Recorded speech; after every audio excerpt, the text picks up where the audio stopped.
Hi అండి, నమస్తే. కవిత వంటగదిలోకి అందరికీ స్వాగతం.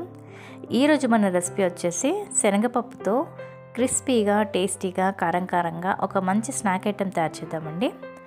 దీనికోసం ఒక కప్పు శనగపప్పును తీసుకొని నీట్గా వాష్ చేసేసుకొని ఒక నైట్ అంతా నానబెట్టేసుకోండి. లేదా టైం లేదు అనుకుంటే కనీసం ఒక 4-5 గంటలన్నా నానబెట్టేసి తీసుకోండి. ఈ విధంగా మంచిగా నాన్న ఈ శనగపప్పుని ఒక స్ట్రైనర్లో వడగట్టేసుకోండి. ఇప్పుడు ఒక కాటన్ క్లాత్ పైన ఈ విధంగా స్ప్రెడ్ చేసేసుకొని ఫ్యాన్ గాలికి ఒక 10-15 నిమిషాల వరకు ఆరబెట్టేసుకోండి. 10-15 నిమిషాలలో తడంతా ఆరిపోయి ఈ విధంగా మంచిగా ఆరిపోయి ఉంటాయండి. ఇప్పుడు స్టవ్ పైన డీప్ ఫ్రైకి ఆయిల్ హీట్ చేసుకోండి.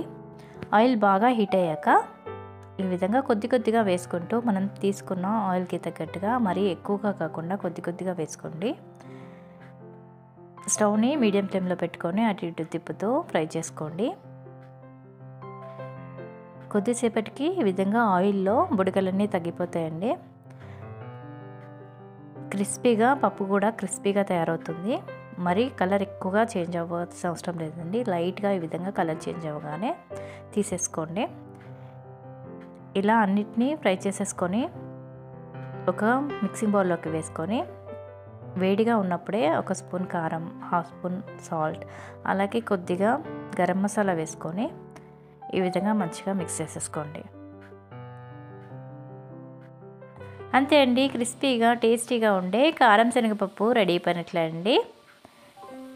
ఇది మనం షాప్లో ప్యాకెట్స్లో దొరుకుతుంది చూడండి. సేమ్ అదే టేస్ట్తో అదే టెక్స్చర్తో మనం ఇంట్లోనే ఈ విధంగా ఈజీగా ప్రిపేర్ చేసేసుకోవచ్చు. దీన్ని మనం ఈవినింగ్ టైం స్నాక్స్లో కానీ పిల్లలకు స్నాక్స్ బాక్స్లో కూడా పెట్టియచ్చు అండి.